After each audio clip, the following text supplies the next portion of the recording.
Next up, we have Michael Lee, who is the Chief Strategy Officer of VCCP. Michael is going to be talking about, give me a compass, not a crystal ball, the right approach to brand strategy in these disruptive times. So I'm looking forward to this one. Michael, you're up. Yeah, sorry about the long title. I couldn't help but notice I've got a very luxurious 15 minutes, actually no, 13 minutes to do my presentation, so I won't waste another precious second in preamble. This is the title, Give Me a Compass, Not a Crystal Ball, the right approach to brand strategy in times of disruption. So, April 2020. If we're being honest, it wasn't our finest hour as an industry. You had multiple agencies from multiple brands from all different parts of the world, and somehow we all contrived to make exactly the same bloody advert many times over. I'm sure a lot of you have seen this compilation and you've winced at it. And, you know, we can protest, but these were unprecedented times, as proven by the unprecedented number of searches for the word unprecedented. But it's not a sufficient excuse. It doesn't answer the question, what the hell drove us to this collective insanity, this belief that what consumers needed right now was a series of ads holding a mirror up to our very difficult, isolated lives, streets devoid of life, and a voiceover assuring us that now more than ever, Hyundai was right there by our side.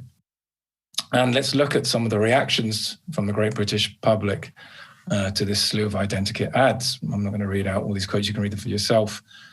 But I can't resist drawing your attention to one of these quotes, this very strange one, the 16 to 24 female from Manchester, who basically compared these ads to beta males trying to have sex with you. And sadly, we don't have time to unpack that one.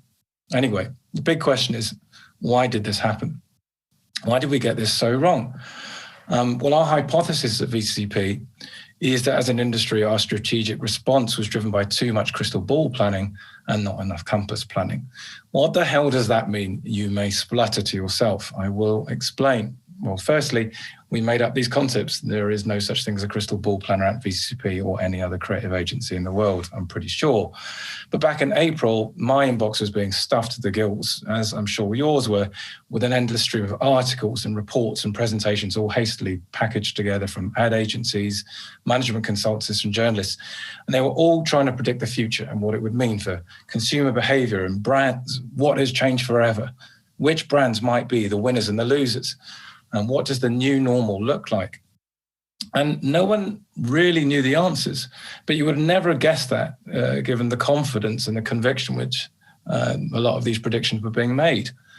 The only thing we do know now, and did know back then in March and April, is that we humans are fucking dreadful at predictions. And we always have been for centuries. We have had an endless series of black swans. They've landed on our doorsteps, and we never saw them coming.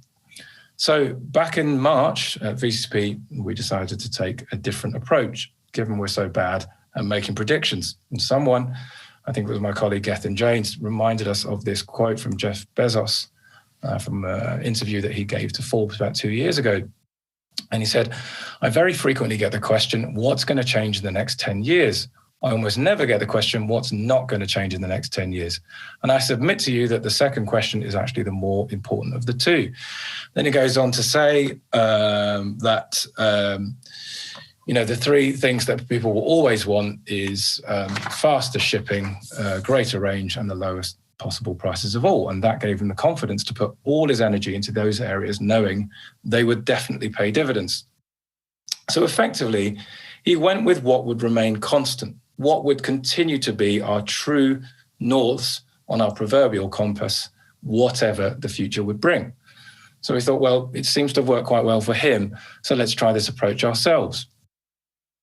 We looked at all the major global crises over the last century, times of immense disruption for huge swathes of the world population, whether it's previous pandemics, world wars, natural and economic disasters. And we went, well, what were those true norths of behavior in terms of how people would consistently react in times of disruption and mass insecurity? What became more or less popular? How did people's behavior change and for how long? And how did they fulfill those needs in terms of activities and interests and how they spent their money? And by doing this compass planning analysis, we ended up producing 6 recommendations for our clients. And because it's 2020, we had to call it a playbook, a post-COVID compass planning guidebook with 6 moves for marketeers. And here they are. Be a local, be a time machine, be a retail therapist, be a guru, be an antidote. And I can't actually read that last one because my screen's being covered. I'll remember it later on. In the interest of time, I'm going to skim through most of these, but I'm more than happy to discuss these in more detail if you want to email me. I will start with this one, be an antidote. Past crises have shown us that serious times demand a not so serious response. Did you know that the most successful years for the comedy genre in the last century both coincided with 2 of the greatest crises of our time, the Great Depression in 1929 and the start of World War II? Now, that seems pretty straightforward why that would happen, because no one wants a disaster movie after a disaster. What they want is affordable escapism where they can go away, forget what their difficult lives are like, have a laugh, and just do something different and escape from their reality. And that is the strategy we recommended to one of our biggest clients, which is Compare the Market. Now, one of the foundations for its long-term success is its rewards program. If any of you buy a product through Compare the Market, you get 2-for-1 cinema tickets at the movies and 2-for-1 meals at the restaurants. The only problem was that in lockdown, both those incentives were rendered rather meaningless, and it was therefore pointless spending money advertising them. But with people like Mark Ritson going, the worst thing brands can do in lockdown is be invisible, that presented a problem. So we could fill that ad space, with a message that we were there right by their side now more than ever. But our smart Compare the Market clients instead decided to be an antidote. And that led to the rapid launch of Meerkat Music and the putting together of the first Take That concert with a full lineup. And by that I mean Gary, Howard, Mark, and Rob, because no one knows where Jason has gone, all filmed in their individual homes, 2 in LA, 2 in the UK, at feat of exceptional technical mastery. Now, we weren't the first to put on a virtual concert. In fact, weeks before, I think it was Lady Gaga who put the One World Together at Home Global Citizen for World Health Organization charity concert.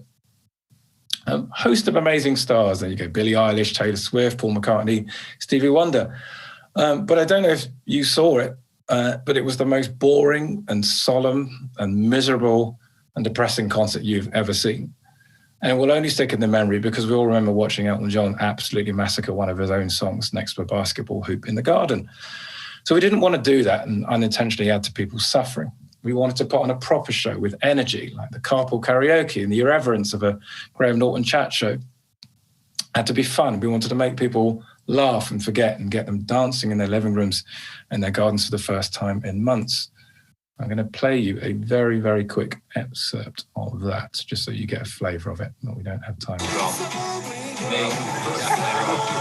I crown you Lord Howard Donald of Droylsden.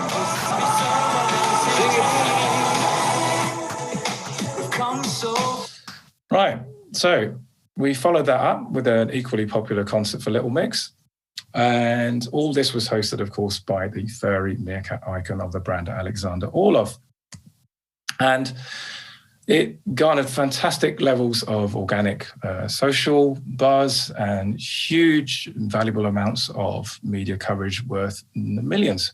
And it did that thing. It kept the brand visible, even at a time when many of the things that they could normally talk about were restricted for them. It was all driven by the principles in our compass planning playbook: be less factual and utilitarian, be more metaphoric, and do storytelling. Don't feel the need to be serious. Remember that people are in need of something fun to escape from the difficulties of the present. And don't assume that you have to default to a sympathetic tone. That's something we'll always look for in our family and friends. Optimism is a much better place to be. So I'm just going to skim through some of these other moves for marketeers because I'm very conscious of time. We have the next one, which is be a host. That was the one I couldn't remember. Now, the internet was already slowly killing the type of collective TV viewing experience that we may have had 20 years ago. It was a nation of 15, 20 million people regularly watching Coronation Street in a week and, X Factor on Saturday night in our living rooms as a family, and then talking about them the next day in the office or at school. But just because on demand has killed that sense of collective viewing, it doesn't mean we no longer enjoy collective experiences. We're social animals at heart.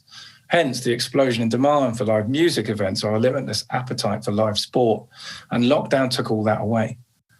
But smart brands like PlayStation recognized they could play a useful role. They were acted on as brilliant hosts of that now very scarce commodity, the shared collective experience. And they've created a series of must-watch now events to launch the new PS5, and they've garnered the rewards in the form of things like the most watched gaming live stream in the history of YouTube. And even with this marvelous Pfizer vaccine news, it's still going to be time before we can enjoy these in-person collective experiences again, like football matches and concerts and clubs, as you mentioned just before this. So there's still a major opportunity for brands to host these virtual versions. So just very, very quickly, another 4 moves: be local. In times of uncertainty, our world shrink. It's our local communities and local businesses that become our world and our focus and priority. So a brand like Cadbury's, I think, has done really well. They demonstrated their understanding in India of the consumer's shift to local, and they were very generous and donated their digital advertising budget to promoting local businesses instead. All right, where are we? Move number 4, be a time machine. Well, I didn't know this before, but when the here and now truly sucks, nostalgia is a scientifically proven coping strategy, according to the Daily Mail. Now is not the time to tell people about your bestest ever shiny new product. Now is the time to give people ways to discover that incredible library of fond memories, which is what Budweiser did very effectively. They communicated what is a very standard message: look out for your friends, but did that in the context of a remixed version of their very legendary "Was Up" ad. And it comes across as sincere and genuinely impactful. Be a retail therapist. Sadly, in our everyday lives, we've become quite dependent on this to lighten our moods when we're feeling a bit shit.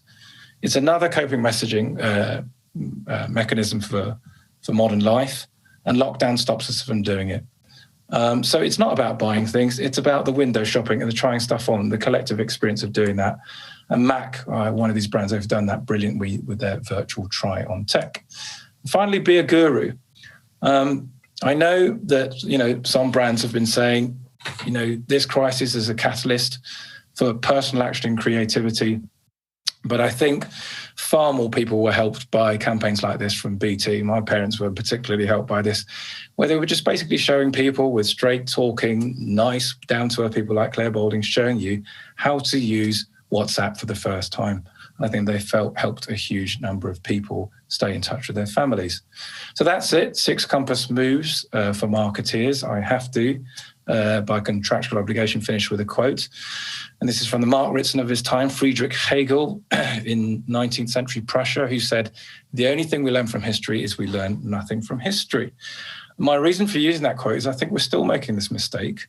We are thinking that what we are facing is without any precedent, when it's the very existence of these precedents that are available for all of us to study for free and learn from on the internet that give us, I think, the most valuable guide as to what is probably the right strategy to employ in a crisis. Thanks very much. Thank you, Mike. Great presentation. I really loved your themes. 2 of them, to me, feel like the collective experience versus the hyper-personalisation feels like a bit of the friction of our time in the advertising world. Yeah. How do you advise clients to get that right balance between the two? Particularly if you're a business selling online that does e-commerce, there's a tendency to maybe go towards personalisation rather than shared experience, isn't there? Yeah, there absolutely is. And it is about a balance. It's never one or the other. This is not a binary decision. And collective experiences, things like brands like the PlayStation naturally have a lot of talkability. There is an audience of gamers that will naturally go, this is worth, this is a proper appointment to view moment. But there are many ways to do this. They don't have to be the creation of original content. They can just literally be things where you provide, you're useful and you're helpful. And I think that's why the BT campaign is such a good example of that, because it's not particularly groundbreaking, but it's something that we welcome, that we would pass on. Yeah. And how does that focus on utility change the way that creatives need to think? I mean, often in the past, it will have been about that great new storytelling. Utility's maybe a little less sexy. So how do you get creatives excited about that kind of work? It's funny. I think utility isn't just suddenly relevant because, we are in the situation we're in this year. I think it's always been useful. I think there are many ways to do utility in an entertaining way. It doesn't have to be very practical. It doesn't have to be very functional. I think there are many examples of brands that have done it in ways that are entertaining. Yeah. In fact, by making stuff entertaining, they make it useful, and understandable. Great. A good place to finish. Thank you so much for joining us, Mike. We have to move on, I'm afraid.